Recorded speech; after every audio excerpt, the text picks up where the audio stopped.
கம்பீர் மிகப்பெரிய ஸ்டேட்மெண்ட் வித்திருக்காரு. என்ன சொல்லியிருக்காருன்னா, "Rohit it is important to stay in the present.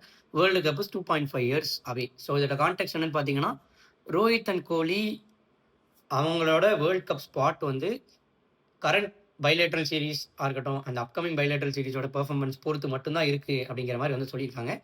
இதுல நான் வந்து முக்கியமான ஒரு கருத்து என்ன சொல்ல வரேன்னா, எல்லா ஸ்குவாட் செலக்ஷனும் நீங்க எடுத்து பாருங்க. ஒரே ஒருத்தர் மட்டும் இருப்பாங்க.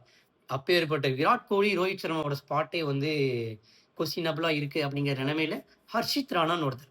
ஹர்ஷித் ராணா. அவர் எப்படி எல்லா ஸ்குவாட் செலக்ஷன்லயும் உள்ள வராரு அப்படிங்கிறது எனக்கு தெரியல. சொல்ல முடியாது. 2027 வேர்ல்ட் கப்ல ஹர்ஷித் ராணாவ கேப்டனா கூட போடலாம். யாரும் கேட்க முடியாது. ஏன்னா மொத்த பிசிசிஐயும் கம்பீர் தான் கண்ட்ரோல் பண்ணிட்டு இருக்காரு. இதுதான் வந்து அ ஒரு கருத்து. என்ன அப்படின்னா, ஹர்ஷித் ராணா ஐபிஎல் பெர்ஃபார்மன்ஸ் வச்சு தான் அவர செலக்ட் பண்ணியிருக்காங்கன்னு பார்த்தீங்கன்னா, ஐபிஎல் பெர்ஃபார்மன்ஸ்ல ஹர்ஷித் ராணா 2025 ஒண்ணுமே கிடையாது. 0. அவர வந்து செலக்டே பண்ணியிருக்கக்கூடாது. இதுதான் வந்து உண்மை.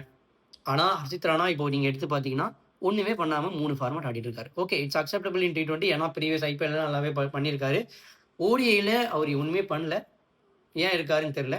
தி only criteria which he got selected is 145 plus pace. அது பிரசித் கிருஷ்ணானாலயும் போட முடியும். Prasidh Krishna has proved very very well in the recent IPL. அவர தான் நீங்க எடுத்திருந்திருக்கணும் ahead of Harshit Rana if IPL performance is the only criteria. இப்போ coming back to Rohit Kohli. Rohit and Kohli இவ்ளோ பெரிய லெஜண்ட்ஸ். அந்த லெஜெண்ட நம்ம அவங்களுக்கு குடுக்க வேண்டிய ரெஸ்பெக்ட்ட நம்ம குடுக்கணுமான்னு பார்த்தீங்கன்னா, கண்டிப்பா கிடையாது. அது ரோஹித் சர்மா அண்ட் கோலி 2 பேருமே 2023, 2025 சிடி பயங்கரமா பெர்ஃபார்ம் பண்ணியிருக்காங்க. அதுக்கப்புறமும் அவங்களோட பிளேஸ் கொஸ்டினபிள். ஸோ ஹர்ஷித் ராணாவ கிரிட்டிசைஸ் பண்ணக்கூடாது. 23 வயது பிளேயர நீங்க கிரிட்டிசைஸ் பண்றீங்க. அவர் ஆர்மி மேனோட சன்னும் கிடையாதுன்ற மாரி ஒரு ஸ்டேட்மெண்ட் வந்து விட்டுருக்காரு. ஏதோ வச்சிருக்காரு. ஹர்ஷித் ராணா கம்பீர் கிட்ட ஏதோ வச்சிருக்காரு. கொஸ்டின் பண்ணக்கூடாது. நீங்க ஐபிஎல் வச்சு தானே செலக்ட் பண்றீங்க. ஐபிஎல்ல ஹர்ஷித் ராணா என்ன பெர்ஃபார்ம் பண்ணாரு லாஸ்ட் சீசன்? கொஞ்சம் எடுத்து சொன்னீங்கன்னா, கொஞ்சம் நல்லா இருக்கும் மிஸ்டர் கௌதம் கம்பீர். ஸோ இதுதான் என்னோட ஒப்பீனியன். உங்களோடது என்னன்னு கமெண்ட்ல சொல்லுங்க. லெஜண்டுக்கு குடுக்க வேண்டிய ரெஸ்பெக்ட்ட நம்ம குடுக்குறோமா? அப்படிங்கிறத நீங்க கமெண்ட்ஸ்ல சொல்லுங்க.